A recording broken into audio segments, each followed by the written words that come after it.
Hello everyone, this is Ratika Rao Bhattacharya. I welcome you all on my YouTube channel Study Together with Ratika. Today we are going to discuss atoms, atomic structure, electronic configuration, valence electrons and valency.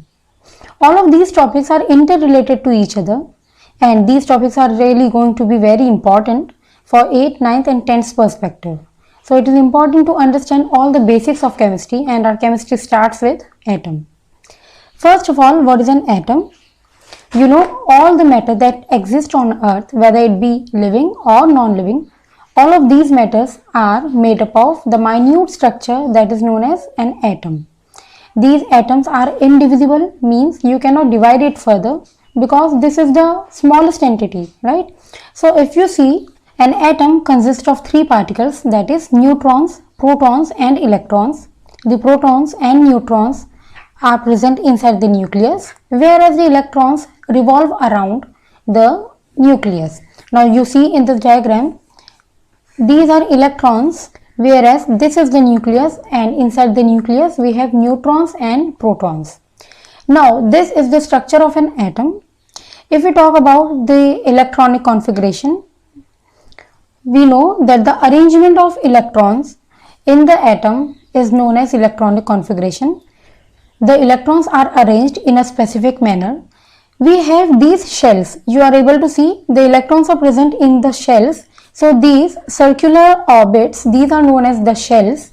These are 4 in number: K, L, M and N.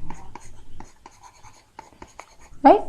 Now the arrangement of electrons is based on a particular formula, that is 2n square. Right? So if we talk about the K shell, K is the first shell. So the n becomes 1. N becomes 1. According to this formula, 2n square, 2 into 1 square, that is 2. So only 2 electrons can be accommodated in the first shell, that is K. Now if we talk about the L shell, that is n becomes 2 now. So 2n square, 2 into 2 square, because we will put the value of n, it will become 2 to the 4, 4 to the 8. The value becomes 8. So you can say that in L shell, an atom can contain only and only 8 electrons. Maximum capacity is 8 electrons. So in this way, 2, 8, 18 and 32. These are the maximum number of electrons which are present in the shells K, L, M and N. Right? We will understand the concept of electronic configuration with the help of an example. Let's see an example of carbon, which has 6 electrons. So the atomic number of the carbon is also 6 and the number of electrons is also 6. Now, before finding the electronic configuration, it is important to understand that each shell contains maximum number of electrons and you cannot accommodate more than that number of electrons in it. For example, you know that K, L, M, N. We know that in K only and only 2 electrons can be accommodated. So you write here 2. Now when we give 2 electrons out of 6 electrons to K shell, 4 electrons are remaining. We will give those 4 electrons to L shell because the K shell cannot contain more than 2 electrons. So in this way, the electronic configuration of the carbon becomes 2, 4. Let's take one more example, that is sodium. This is 11, right? The atomic number is 11 and number of electrons are also 11. So first of all, we know that only 2 electrons can be accommodated in K shell. Now remaining 11 minus 2 becomes 9.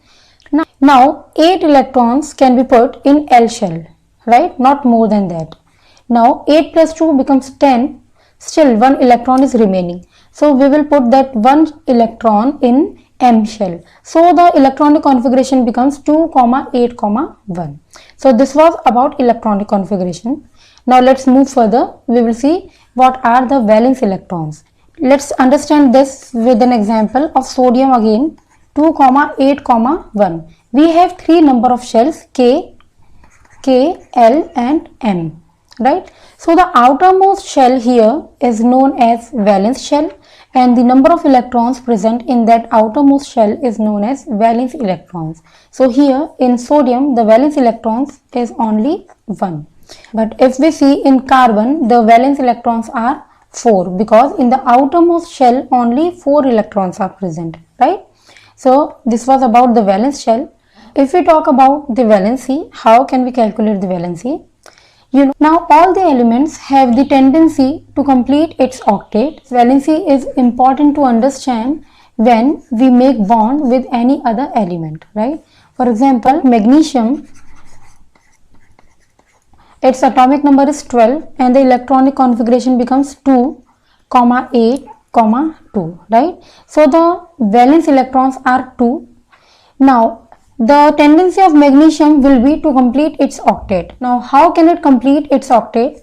Either by gaining 6 electrons. So if it gains 6 electrons, it will become 2, 8, 8, right? Now if it loses 2 electrons, you know the outermost shell has 2 electrons. If it loses 2 electrons, it will become 2, 8. Now you see that losing only 2 electrons is quite easier as compared to gaining 6 electrons. Why? Because it will require more and more amount of energy, right? So it is important to understand this concept that in order to complete its octet, an element can lose or it can gain some number of electrons. Okay. Magnesium 2, 8, 2, if it loses 2 electrons, it will become 2, 8, and now its octet is getting completed and you will write this as Mg2 positive. This is the valency of magnesium, that is positive 2. Why positive 2? Positive sign because it is losing electrons, and 2 number because it has given 2 electrons to its neighboring element. So in this way we find out the valency of elements. Let's take one more example. For example, if we talk about calcium, whose atomic number is 20 and the electronic configuration is 2, 8, 8, 2. In 2 electrons are present in the valence shell. It can either lose 2 electrons or can gain 6 electrons. So it is not easier to gain 6 electrons, so it will lose 2 electrons. Let's see example of aluminium, that is 13 its atomic number. So 2, 8, 3. Again, it can either lose 3 electrons or can gain 5 electrons, right? Again, gaining 5 electrons is not that easy task, so it will lose 3 electrons and it will become plus 3. So the valency is positive 3 because it is losing electrons, so positive sign, and it loses 3 number of electrons, so positive 3.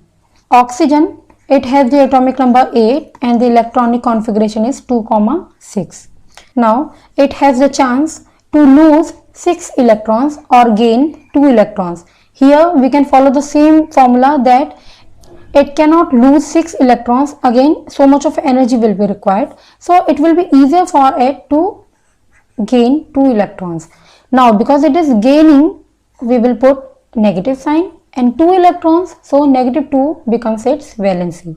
So in this way we can find out the valency of all the elements, right? So in this video we have discussed about atoms, atomic structure, electronic configuration, valence shell and valency. In our next video we will discuss about a new topic. Stay tuned till then. Bye bye, take care and thanks for watching.